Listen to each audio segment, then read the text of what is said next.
제가 봤을 때 셔터 아일랜드는 마치 정신분열증을 간접적으로 체험하는 듯한 그런 느낌을 주는 영화였습니다. 영화가 환각 증세를 겪고 있는 주인공의 시각으로 표현되기 때문에 마치 악몽을 꾸는 것처럼 막 뒤죽박죽 지 맘대로 흘러가죠. 주인공이 혼란스러운 만큼 나도 참 혼란해지는 영화. 이게 뭐 어디까지가 현실이고 환상인지 잘 알 수가 없습니다. 그래서 한번 해석해봐야겠죠. 참고로 디테일한 요소들이 많아서 재미있는 영화지만 다 언급하기에는 또 너무 많기 때문에 저의 셔터 아일랜드 리뷰에서는 세세한 것들은 좀 제외하고 영화 내용에서 중요한 큰 흐름을 위주로 해석해보려 합니다.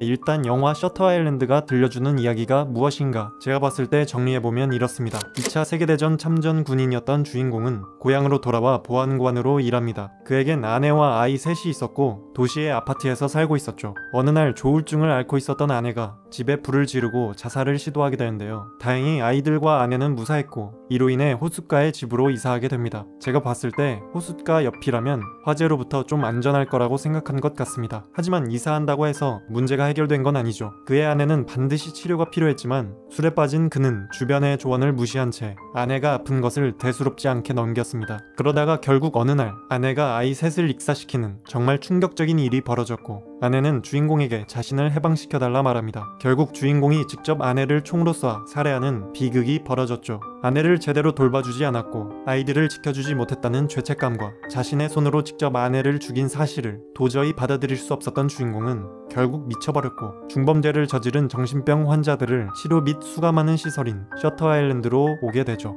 주인공은 아내가 자식들을 죽였고 내가 아내를 살해했다는 사실을 부정하기 위해 자신이 만든 환상 속에서 살아가게 됩니다. 이런 앤드류를 치료하기 위해 의사들은 노력했지만 쉽지 않았습니다. 게다가 주인공은 누군가 자신을 본명인 앤드류 레디스라 부르면 아주 폭력적으로 행동했기 때문에 굉장히 다루기 위험한 환자였죠. 결국 그는 셔터 아일랜드의 직원들과 환자를 심하게 폭행했고 이사회가 열리게 됩니다. 이사회에서는 그가 당장 치료되지 않는다면 뇌엽 전리술을 받게 하는 것으로 결정 내렸죠. 그래서 그를 치료하기 위한 마지막 시도로 셔터 아일랜드의 사람들을 총동원한 연극을 실행합니다. 이것이 곧 영화 내용의 시작이죠.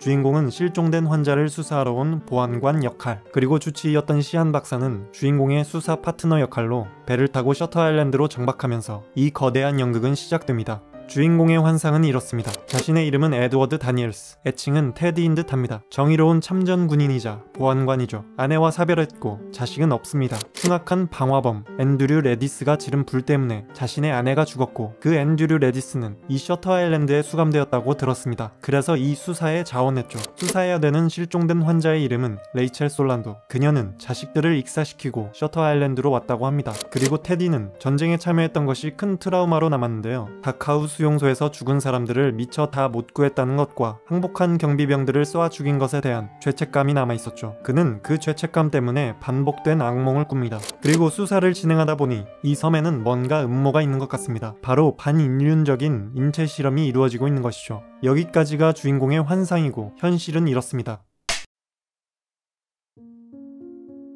먼저 쪽지에 적혀있던 말, 사회 법칙 67은 누구인가? 사회 법칙은 알고 보니 주인공이 자신의 이름 앤드류 레디스와 아내의 이름 돌로레스 차나를 각각 알파벳 순서만 바꿔서 에드워드 다니엘스, 레이첼 솔란도라는 이름의 가상의 인물들을 지어낸 것이었죠. 그리고 사라진 67번째 환자는 바로 주인공 본인이었습니다. 그리고 이 험악하게 생긴 아저씨, 내 아내를 죽인 남자 앤드류 레디스도 사실 주인공 본인이었죠. 자신이 아내를 살해한 것을 인정할 수 없기 때문에 가상의 앤드류 레디스가 집에 불을 질러 내 아내를 죽였다고 바꾼 겁니다. 그리고 이 장면에서 가상의 앤드류 레디스가 지니고 있던 술을 건넵니다. 술독에 빠져있던 자신을 뜻하는 거죠. 그 죄책감 때문인지 이 장면에서 테디는 술을 마시지 않는 것을 볼 수 있습니다. 그리고 주인공이 전에 살던 아파트를 배경으로 한 꿈을 꾸는 이 장면도 보면 먼저 술독에 빠진 주인공을 질책하는 그의 아내의 모습을 확인할 수 있죠. 그리고 테디는 아내가 화재로 인해 죽었다고 생각하기 때문에 집안에 재가 휘날리고 불이 나지만 이상하게 아내는 물에 젖은 채 피를 막 흘리고 있죠. 사실은 아내가 총에 맞아 죽은 것임이 표현된 투영된 것입니다.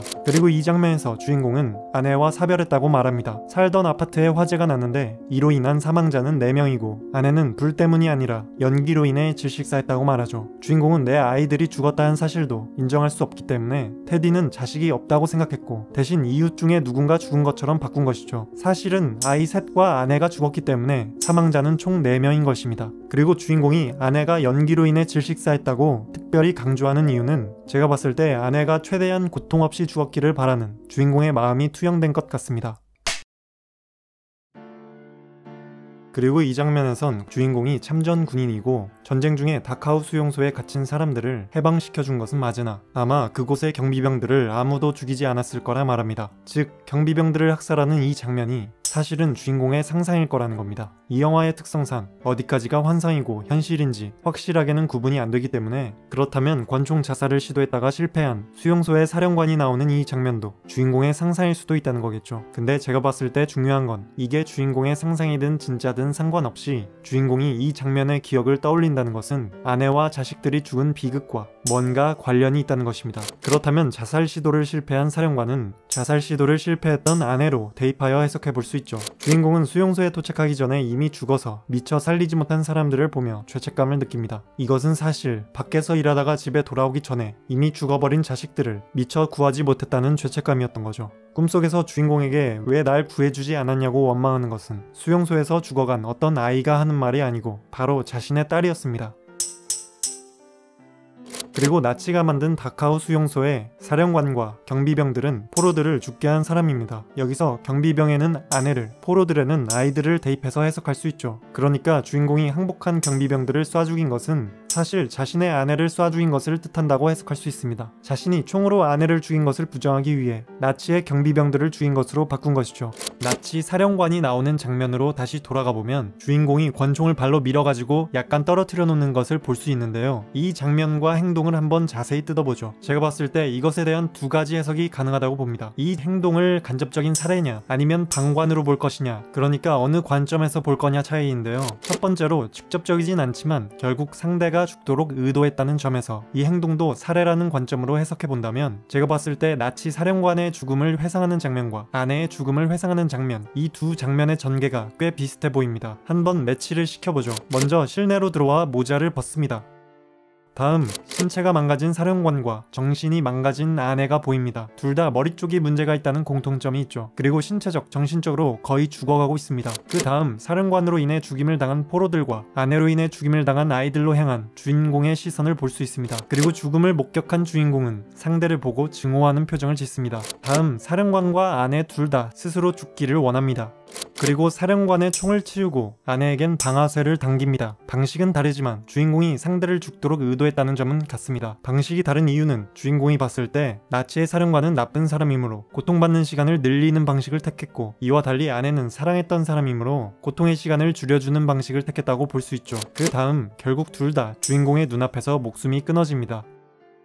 두 번째로 이번엔 이 행동을 방관이라는 관점에서 본다면 제가 봤을 때 또 다른 해석이 가능한데요. 권총이 자살의 수단이었으므로 이것을 아내가 자살 수단으로 삼았던 불과 매치시킨다면 주인공이 권총을 발로 밀어서 떨어뜨려 놓는 것을 주인공이 호숫가로 이사해서 화재의 위험으로부터 약간 떨어뜨려 놓은 것으로도 해석해 볼 수 있습니다. 그리고 사령관이 죽어가는 것을 그저 쳐다보기만 했던 주인공의 모습은 이사하기만 하고 치료가 필요했던 아내를 방관했던 주인공을 뜻한다고 볼 수 있죠. 주인공은 사령관에게도 아내에게도 결국 스스로 죽지 못하게만 했을 뿐 적극적으로 죽음을 막지 않았죠. 그 죽음이 조금 미뤄졌을 뿐입니다. 사령관이 실수로 자살을 실패해서 죽는데 1시간이 더 걸렸던 것처럼 똑같이 주인공의 아내도 자살 시도를 실패했고 짧고 고통스러운 시간을 더 보낸 뒤 결국은 죽게 됩니다.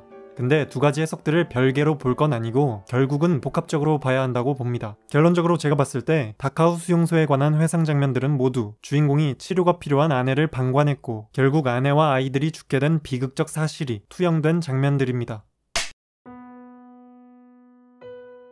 주인공은 아내가 아이들을 죽였다는 사실을 부정하죠. 그래서 제3자 가상의 인물 레이첼 솔란도를 만들어냅니다. 그래서 테디에게 레이첼이라는 여자는 자신과 아무 관련 없는 사람인 것처럼 하지만 테디는 자기 자식 셋을 죽였다는 환자 레이첼에 대한 이야기를 타인을 통해 들을 때마다 두통을 호소한다든지 불쾌감을 드러내죠. 그리고 주인공이 사라진 가상의 환자 레이첼 솔란도라는 사람을 직접 대면한 뒤 주인공의 아내 돌로레스의 얼굴은 곧 그 레이첼 솔란도의 얼굴로 대체되는 것을 볼 수 있습니다. 왜냐면 아이들을 죽인 건 아내가 아니고 레이첼 솔란도이어야 하니까요. 그런데 제가 봤을 때 레이첼 솔란도는 아내의 이름을 바꿔서 만들었기 때문에 주로 아내인 돌로레스를 의미하는 가상의 인물이긴 하지만 주인공과 일치되는 테디와 달리 더 복합적으로 표현되는 인물입니다. 주인공이 환상 속을 살아가는 주체라면 레이첼은 그 환상 속의 객체로서 혼란을 만들어내는 존재입니다. 가상의 앤드류 레디스도 주인공이 자기 자신을 객체로 바꿔 인식한 것인데요. 어쨌든 레이첼은 이런 객체로서 여러가지 의미를 가집니다. 가장 먼저 자식들을 죽인 아내를 뜻하고 67번째 환자이자 주인공 자신을 뜻하기도 합니다. 또 셔터 아일랜드의 음모를 말하는 가상의 인물로도 나타나죠. 그리고 공교롭게도 주인공의 딸 이름과 일치하기도 합니다. 지금까지 주인공이 부정하려 한 것들을 정리해보면 크게 세 가지 사실: 내 아이들이 죽었다, 내 아이들을 내 아내가 죽였다, 내 아내를 내가 죽였다입니다. 그리고 주인공이 한 가지 더 부정하려 한 게 있는데요. 그것은 자신이 치료되지 않으면 결국 뇌엽 전리술을 받게 될 거라는 사실입니다. 결론적으로 제가 봤을 때 주인공이 부정하려 하는 것들이 모두 이 레이첼에 다 담겨 있는 것 같습니다. 레이첼은 죽은 내 아이를, 내 아이들을 죽인 내 아내를 죽이고 수감된 자신을, 그리고 그 자신이 뇌수술을 받게 될 거라는 결말을 의미하고 있는 것이죠. 여기서 뇌수술을 받는다는 것은 즉 자아가 소멸하는 것을 의미하죠. 이렇게 사실상 죽음을 뜻하는 뇌수술이 주인공은 두려웠을 겁니다. 그래서 절벽에 있는 동굴 속에서 주인공은 내가 진짜 레이첼 솔란도라 말하는 가상의 인물과 대화를 나눕니다. 마치 대화를 하는 것 같지만 제가 봤을 때 주인공은 이 레이첼 솔란도의 입을 빌려서 결국 자신이 듣고 싶은 이야기를 듣는 것으로 보입니다. 여기서 반인륜적인 인체 실험이 이루어지고 있다고 말이죠. 주인공은 자신이 지금 정신분열증을 앓고 있다는 것을 부정하고 싶어 하기 때문에 여기서 레이첼 솔란도 는 주인공에게 정신병 판정을 받으면 뭘 해도 미친 것처럼 보인다, 여기서 주는 음식, 커피, 그리고 담배에도 약물이 들어있어서 자꾸 두통이나 환각 증세가 생기는 것이다, 뭐 이런 말들을 해줍니다. 결국 다 주인공의 합리화인 거죠. 그리고 이 장면에서 환각을 통해 아내가 나타나 등대에 가지 말라고 말리는 이유도 사실은 자신이 등대에서 진실과 마주하게 될까봐, 그리고 뇌수술을 받게 될까봐 두렵기 때문인 거죠. 결국 주인공은 그 가지 말라는 등대로 가서 비극적인 진실과 마주하게 됩니다. 그리고 그는 자신의 잘못을 인정하고 뉘우치죠. 그렇게 주인공은 현실을 직시한 상태로 다시 돌아왔지만 괴물로 살겠나 아니면 선량한 사람으로 죽겠나 라는 말을 남기고 스스로 수술대에 오르는 선택을 하죠. 시안 박사는 그 말을 듣고 눈치를 챈 것 같지만 안타깝게 쳐다볼 뿐 더 이상 말리지 않습니다. 겨우 현실로 돌아왔지만 그 현실은 주인공에게 계속 살아갈 수 없을 정도로 고통스러웠을 겁니다. 그동안 그는 살기 위해서 환상 속에 숨어 있었죠. 그리고 그는 또다시 그 환상 속으로 돌아가는 것도 원치 않았을 겁니다. 그래서 결국 주인공은 진실을 밝히는 동시에 레디스를 죽이는 선택을 한 것입니다. 결국 앤드류 레디스라는 내 아내를 죽인 남자가 스스로 삶을 끝내는 선택을 하는 것이 이 영화의 결말입니다. 이 영화는 복선이 정말 많은 영화인데요. 그래서 최소한 2번은 봐야 제대로 즐겼다고 할 수 있는 영화죠. 세세한 요소들까지 다 언급하면 물론 좋겠지만 너무 길어질 것 같아서 이것들이 다 준비된 연극이었음을 알려주는 힌트 같은 것들은 다 뺐습니다. 이런 것들은 제가 굳이 언급하지 않더라도 주인공을 제외한 사람들이 어떻게 행동하고 말하는지를 주의 깊게 보면 충분히 아주 잘 보이기 때문에 마치 보물찾기 하듯이 스스로 한번 찾아보시면 재밌을 겁니다. 제 리뷰를 끝까지 시청해주신 분들께 감사하고요. 저는 다음에 또 다른 영화의 리뷰로 다시 찾아오겠습니다.